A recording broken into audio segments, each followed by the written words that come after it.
Hello, everybody, and welcome to Body Bags. I'm your reviewer for today. I'm Lonnie from Horror Heaven77. If you get a chance, please check out my YouTube page. I got some good stuff on there. If you love horror, I pretty much believe you're gonna really like my channel. So anyway, enough of that. Let's get going. I just finished watching Rob Zombie's new movie, Three from Hell, and what did I think? First of all, I enjoyed it. But then again, too, I'm kind of biased in the sense that I am a Rob Zombie fan. I love his music. I love his movies for the most part. Um, so yeah, and pretty much this movie ended up being about what I expected it to be. There's a lot of violence. There's a lot of, it's a Rob Zombie film. And, if you've seen House of a Thousand Corpses, you've seen Devil's Rejects, if you're going into this expecting something different, I really don't know why you would, because it's very much in the vein of more Devil's Rejects than House, because House of a Thousand Corpses definitely kind of went off into some different areas, became a little more bizarre as the movie went on, where Devil's Rejects was much more grounded in reality. It was kind of more like a horror western kind of had a western kind of feel to it, and this movie feels pretty much the same way. And I think it's obviously meant to be like that, because you see like Sheri Moon Zombie there. She's got the headdress, and she's using a bow and arrow and all that kind of stuff. You see Bill Moseley's Otis with the pistols, and Richard Brake with the shotgun and everything. So I mean, obviously it's meant to continue on with that kind of horror slash western feel to it. And the story is, it continues after, the Devil's Rejects. Now you got, the three characters. You got Baby, Otis, and Captain Spaulding. They're near dead. They're clinging to life. They're, pretty much on the brink of being dead. But they are, they are pretty much taken to hospitals, and they're have surgeries to bring them back, which I think a lot of people would actually kind of wonder, like, why would you want to bring them back in the first place? But, it's like, why would you have that shootout then if you're just going to, go through all that at the end of Devil's Rejects just to bring them back?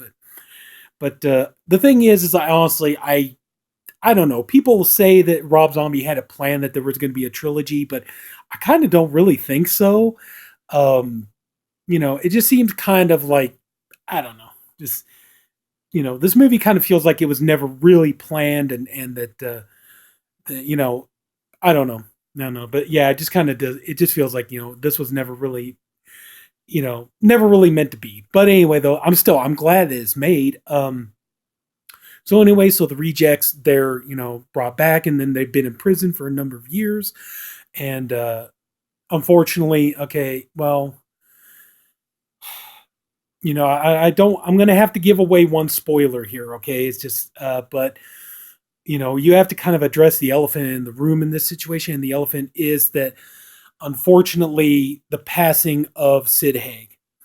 And, when this movie was made, it came out that, they only had, Rob Zombie could only get him for one day, because, Sid Haig, unfortunately, rest in peace, but his health wouldn't allow him to be on set.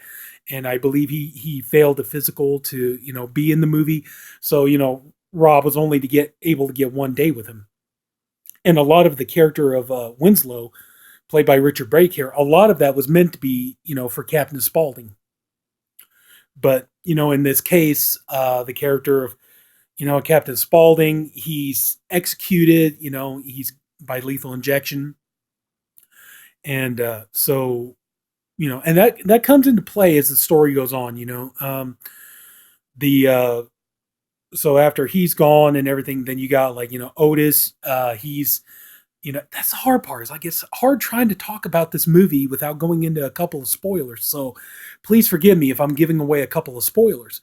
So anyway, so Otis, he's in prison, and he comes up against Danny Trejo's character from Devil's Rejects. What was his name? Rondo, I believe it was. And they're on a work detail. Well, Otis escapes, and with the help of his half brother Winslow here, played by Richard Brake, and he kills Rondo and escapes. And then so they're on the run and everything, and so they go to they're out, they're trying to figure out how they're going to bust baby out of jail. So they go and they start terrorizing and causing mayhem.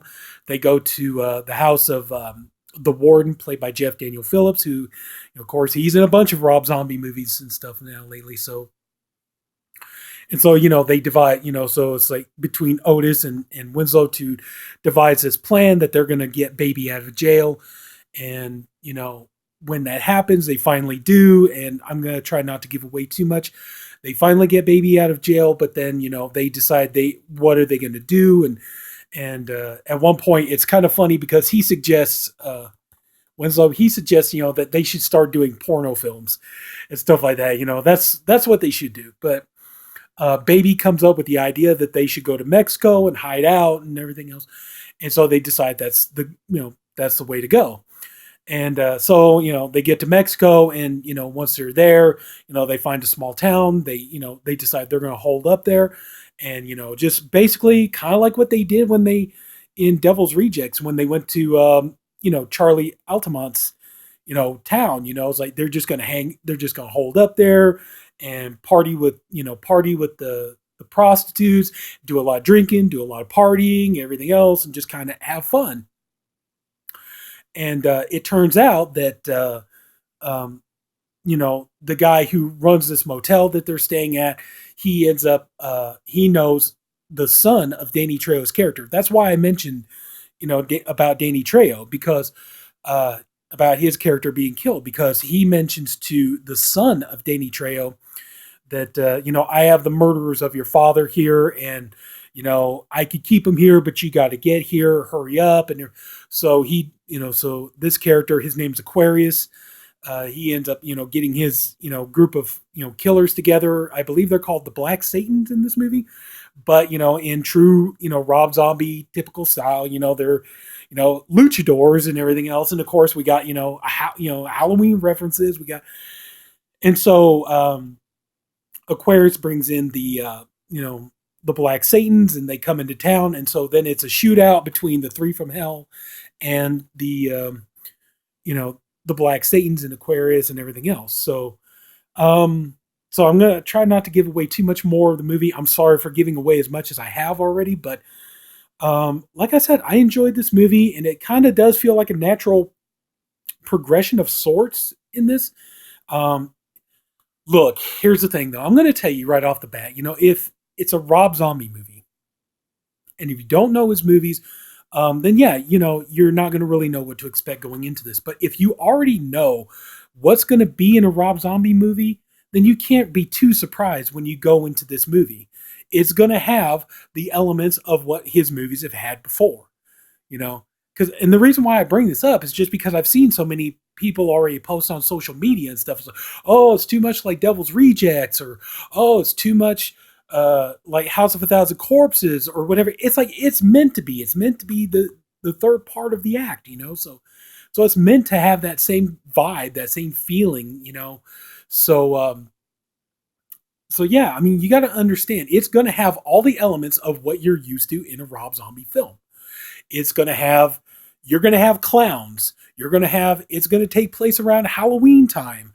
You're going to have the over-the-top swearing. You're going to have brutal, violent kills. You're going to have the nudity.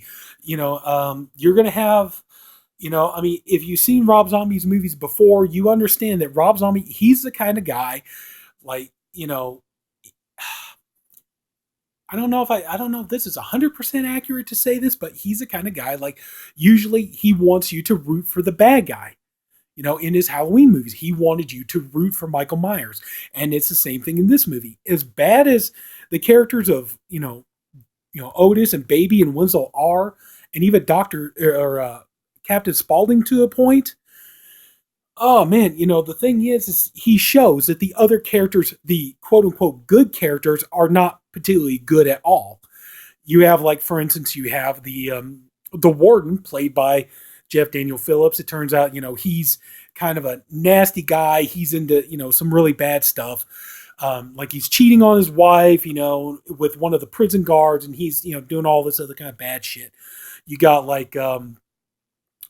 Dee Wallace's character, Greta, who's, a prison guard that, it's kind of hinted at that maybe she's got kind of a sexual thing for Baby, but, she really likes to torture Baby and she really likes to hurt her and really, do bad things to her and things like that.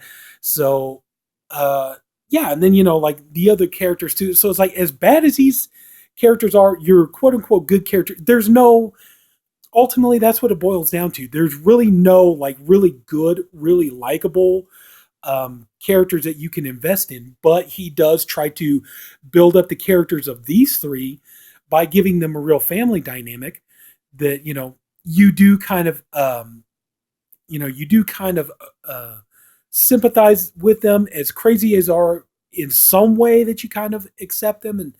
And, I got to be honest, the dynamic here between Bill Moseley and Richard Brake, they do have a good chemistry together. They do work well playing brothers, and yeah, they have that kind of relationship. They give each other shit, but they got each other's backs.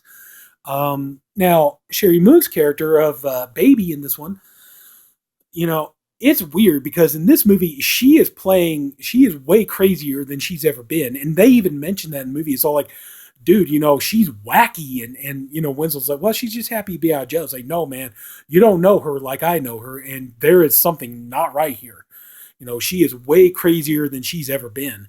So, but still the three of them together as two brothers and a sister, they have this fun kind of chemistry with each other, this fun dynamic.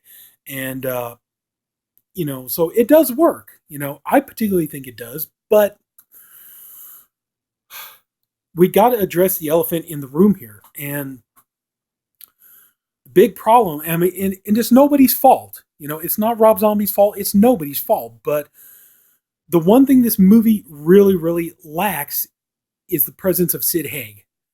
Now, Sid Haig, it's like, I think, I'm not saying anything bad against Richard Brake, but it was reported that a lot of Richard Brake's character was originally intended to be for Captain Spaulding. And when it turned out that supposedly because Sid Haig, his health was really poor and he couldn't pass, a physical to do the role, that, that Rob Zombie had to think of something else. And so he ended up, he brought Sid Haig in for one day, and, it's like, bless his heart, before he passed, at least we got one more scene with him as Captain Spaulding. So I appreciate that. And, you could tell, I hate to say it, but you could tell by looking in this movie, when you see Sid Haig, he's very gaunt, he's very sick looking. You could tell he was not in good health when they made this movie, but bless his heart, he came in and he gave us one more outing as Captain Spaulding. So bless his heart for that, and may he rest in peace. So it's so it's like, yeah, the three of them are together, and that's a good dynamic, but still, this movie does kind of hurt from the lack of not having him in there. Because especially like after Corpses and Devil's Rejects, Sid Haig was such a huge part of those movies, and he was such a, essential character to it and stuff. The fact that he's only in this for just a few minutes, it's really, really, it kind of hurts this film a little bit in a way. So I would say this one's not as enjoyable in retrospect as, Corpses or Devil's Rejects, but still, they had to do the best they could with what they got. But, so anyway, yeah, but, I like the story. I like the way the movie is set up and stuff. It starts off as kind of a prison break film, and then it kind of like I said, it kind of gets back into that horror Western kind of a thing where, they get to this small town, and then, there's the shootout and stuff like that. So, if you can enjoy it for that kind of entertainment level, that's fine. Although I will have to say, okay, I'm sorry, I'm not trying to give away anything here, but I will say that, Rob Zombie uses the song In-A-Gadda-Da-Vida by Iron Butterfly in this movie. And while it's used in a good way in this movie, I'm sorry, I just don't think that it was done as well as when Michael Mann used the song in Manhunter. I just feel like in Manhunter, the song In-A-Gadda-Da-Vida was used in a better way. But still, it's not bad here. But here's the thing. If you're not a Rob Zombie fan, don't, if you already know what his movies are like, if you already know the elements that he puts into his movies and stuff, if you're really expecting anything to be different, don't. And if you do, then yeah, you're going to be disappointed because I've already heard so many people bad talk this movie, saying it's the worst movies ever done and everything else. But it's like, what did you expect? I already said it in my 31 movie review. I said that's the only thing that Rob Zombie does. Now, I mean, don't get me wrong. Like I said, I am a Rob Zombie fan, and he makes another movie. I will definitely go out and buy it and watch it.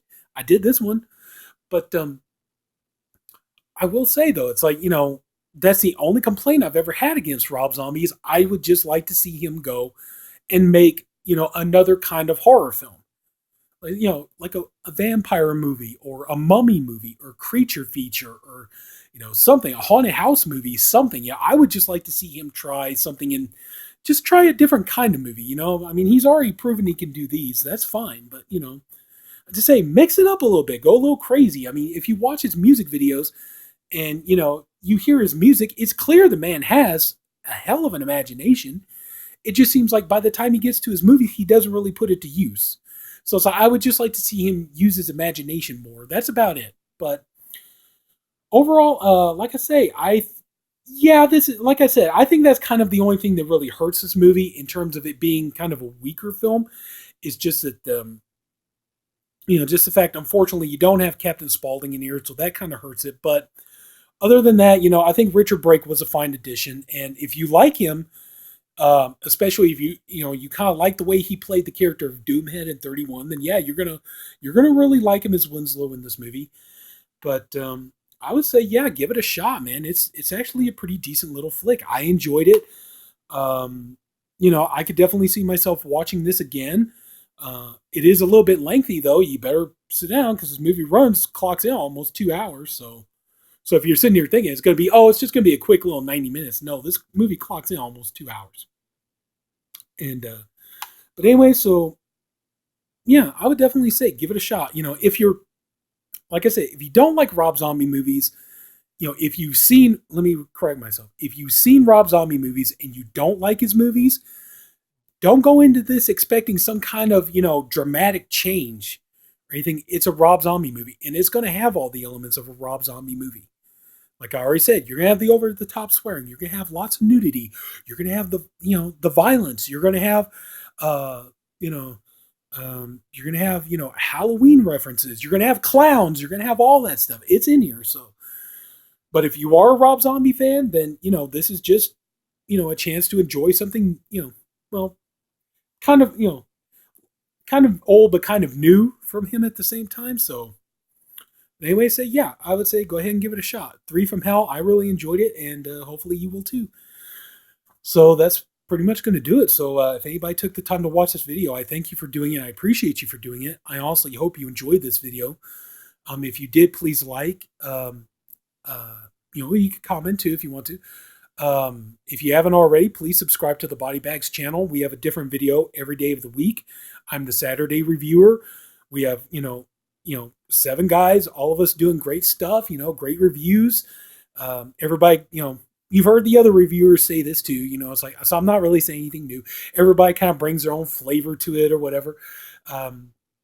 Like right now, Crispy Movies, he's doing like short films and kind of like really obscure stuff. You got, Rob from Georgia. He's doing, he's kind of our, horror Italian, expert, I guess you could say. But yeah, so everybody's just kind of doing all kinds of good stuff. So anyway, that's pretty much it. So, again, thanks for watching. Take care, and I'll see you in the next video. So long.